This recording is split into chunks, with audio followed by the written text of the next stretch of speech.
না না, তাই বলে যে কোনো অশান্তি হয় না তা নয়, বিবাদ হয়, জমিজমা নিয়ে বিবাদ হয়, ঝামেলা হয়, কিন্তু সেই অশান্তি নিজের মধ্যে মিটেও যায়, তাই বলে আগ্নেয়াস্ত্র।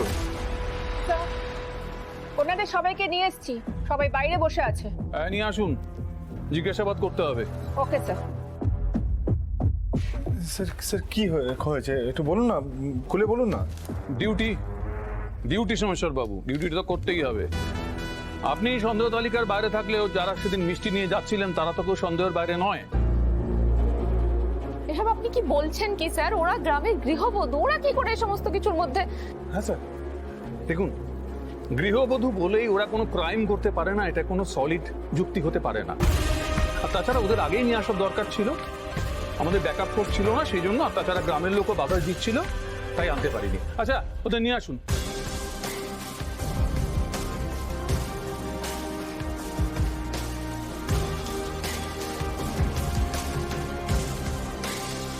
আমরা সত্যি কিছু করিনি, যা হবে দেখা যাবে। আমরা তোমার সাথে আছি। তোমায় জেলে ভরে দিক, কিন্তু আমরা সবাই তোমায় ছেড়ে কোথাও যাব না। আয় আস্তে আস্তে, এটা থানা, এটা পাড়ার ক্লাব নয়। ঠিক যতটুকু প্রশ্ন করা হয়েছে অতটুকুই উত্তর দিন। স্যার স্যার আপনার কাছে একটা আর্জি আছে, হ্যাঁ আমাকে একবার ওদের সাথে কথা বলতে দিন না। আমি আপনাকে আশ্বাস দিচ্ছি যে যা কিছু ওরা জানে, যা যা সত্যি, তাই আপনার কাছে আমি জানাতে পারবো। একবার কথা না বললে সেটা হবে না, এটুকু সুযোগ দিন স্যার।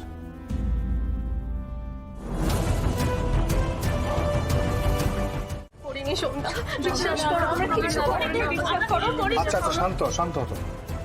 তোমরা তো কিছু করোনি, তাহলে ভয় পাচ্ছ কেন? তোমরা যখন দোষী নও তখন তো ভয় পাওয়ার কোনো কারণ নেই, তাই না? তাহলে কি হয়েছিল সেটা আমাদের জানতে হবে।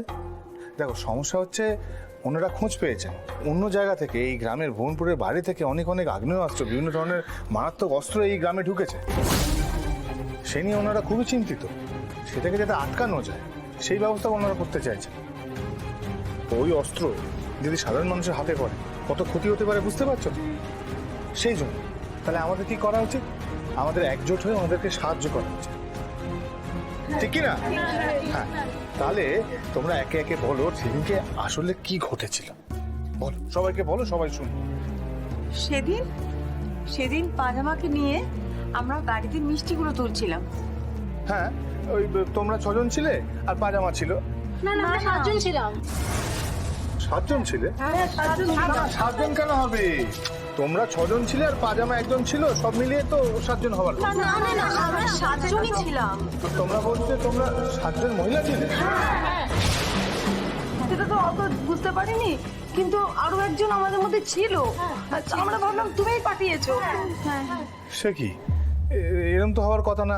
পাজামা আমাকে যা লিস্ট দিয়েছিল তাতে স্পষ্ট লেখা ছিল যে পাজামা যাচ্ছে তোমাদের সঙ্গে আর তোমরা 6 জন মহিলা যাচ্ছ। যাই হোক, তোমরা বলছো 6 জনের জায়গায় আরো একজন এসছে, মানে সব মিলিয়ে 8 জন তোমরা সেদিনকে গেছো। বেশ, তোমরা একটু মনে করে বলো তো, সেই মহিলাটি মুখ দেখেছিলে? মুখটা তো ঠিক দেখতে পাইনি, তাহলে কি দেখেছিলে, কেমন ছিল সে?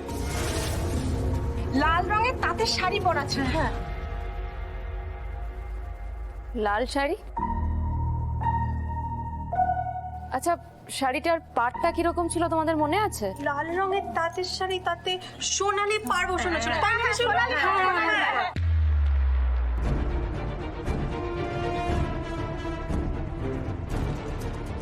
এই 7 নম্বর মহিলা কি তাহলে পিসি? দাদা আর বাবা পাঠিয়েছিল বন্দুকটা মিষ্টির হাড়ির ভেতর রেখে আসতে। পারো, চুপ হয়ে গেলে কেন? কিছু বুঝতে পেরেছো? কিছু মনে পড়ছে? তো কিছু জানো? কি চিন্তা করছো বলো না। আমার একজনকে সন্দেহ হচ্ছে সঙ্গে, কে এই 7 নম্বর মহিলা, কিন্তু কিভাবে প্রমাণ করব আমি এখনো অবধি জানি না।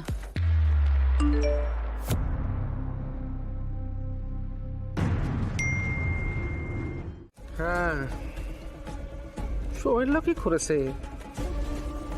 তুই ফেসে গেলি রে পুয়া, বাজে ভাবে ফেসে গেছি। পার্বতী গ্রামের মেয়েদের নিয়ে এদিকে আসছে। মনে হচ্ছে পোয়া তোরেই খুঁজতে আসছে। সে কি কথা? ও দাদা দাদা বলছি তুমি আমারে বাঁচাও, আমি তো তোমারে বাঁচাবো বলে ভুবনপুরে এসেছিলাম। বলো। বাসাতে তো এসেছিলি, থেকে গেলি টাকার জন্য। দিবারাত্র দাদা টাকা দাও, দাদা টাকা দাও, দাদা টাকা দাও। আর 1-2 টাকা না, 25 লাখ টাকা। 25 লাখ টাকা কি হাতের ময়লা? তখন বললাম যে বাবা তুই বাড়ি চলে যা, আমি কয়েকদিনের মধ্যে তোর টাকা গিয়ে বাড়িতে গিয়ে নিজে পৌঁছে দেবো, না কোথাও পৌঁছে দেবে। শুনলি না তো? টাকা দাও, টাকা দাও। যে এবার মনে রাখো। ঠিক আছে, টাকা আমার চাই না, তুমি আমার বাঁচাও এবার।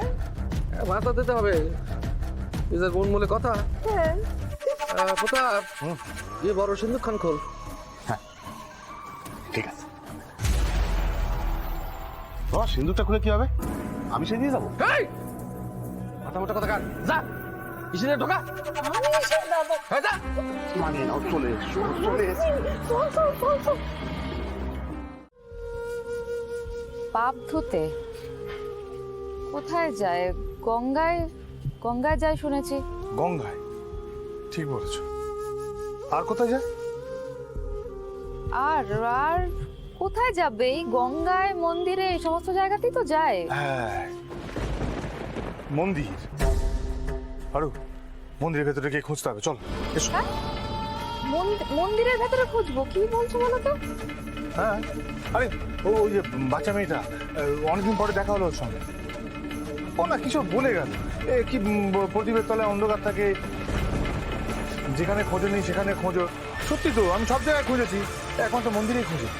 কোন বাচ্চা মেয়ে? যে বাচ্চা মেয়েটাকে তুমি একা দেখতে পাও, সেই বাচ্চা মেয়ে? আরে দূর, আমি একা কেন দেখতে পাবো? তুমি যদি একটু আসতে তুমিও দেখতে পাবো। কি বলছো? কিন্তু সব মন্দিরের মধ্যে কেউ কেন অস্ত্র লুকিয়ে রাখবে বলো তো? সেটাই তো, ওইখানটা তো দেখিনি আমরা, তাই না? আমার মন কেমন বলছে যে ওখানেই কিছু হয়তো পেয়ে যাবো আমরা।